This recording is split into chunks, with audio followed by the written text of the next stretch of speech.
Hello, hello guys! Welcome sa aking vlog! Hello! Kamusta kayong lahat? Yan, tayo ay magluluto guys. Ang ating lulutuin guys ay adobong pusit. Ano to guys? Yung pusit na to guys, yung pula.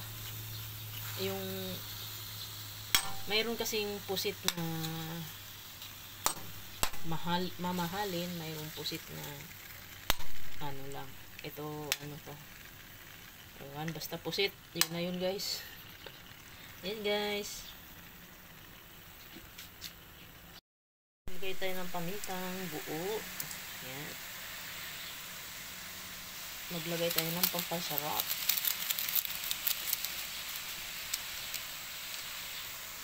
Ako guys, pag nag-adobo ng pusit, hindi ko nilalagay lahat ng yung maitim. Nilalagay ko lang dito isang peraso para hindi siya masyadong itim. Na pag kinain mo, pati ngipin mo maitim. Yan, yan guys oh. Isang piraso lang yung nilagay ko dyan.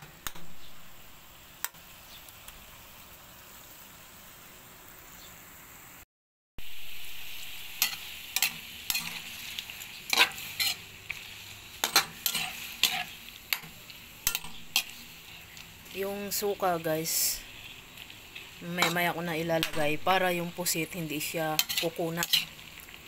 Kasi pag may suka na siya na halo ng halo, yung pusit kukunat. Kaya mamaya ka na maglagay ng suka kung hindi ka na maghahalo. Yan guys, sarap na nito guys oh. Maglagay tayo ng asukal na pula. Yan. Pampasarap guys, lagyan nyo ng asukal yung adobo nyo. Yan oh.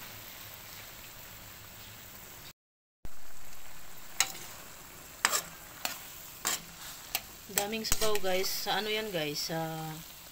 Hindi pa ako naglalagay niyan ng sabaw. Ano lang yan. Parang nung ginisa yung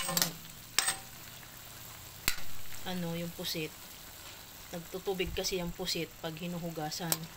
Kaya pag nag-adobo kayo, huwag na kayong maglagay ng sabaw. Kasi pag nag-iga ay na siya, yun, malabas yung tubig.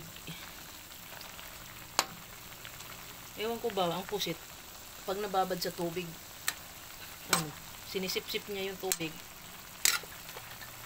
Diba guys? So, dahil tapos na akong maghalo-halo dyan guys, lalagyan ko na siya ng suka. Yan guys, ang technique yan. Ngayon guys, yung suka na nilagay natin, wag mo munang hahaluin.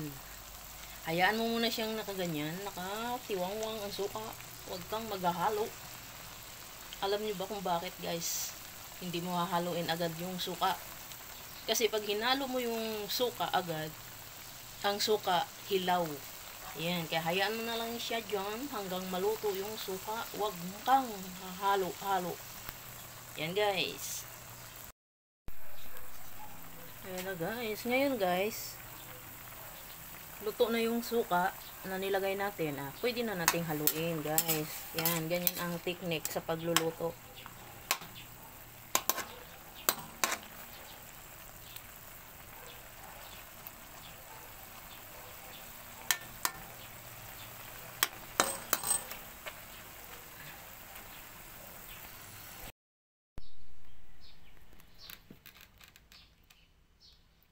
Ito na guys ang ating adobong pusit.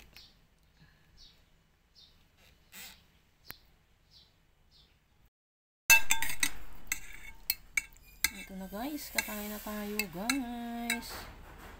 Yan.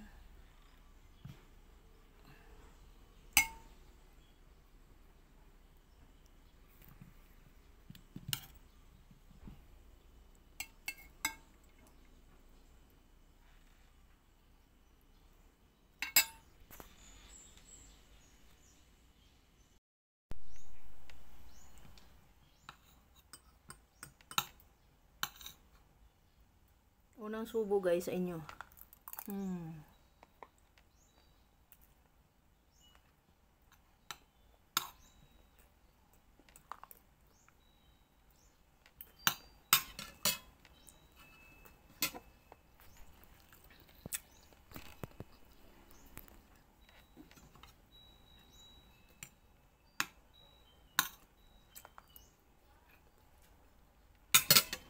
Bye guys.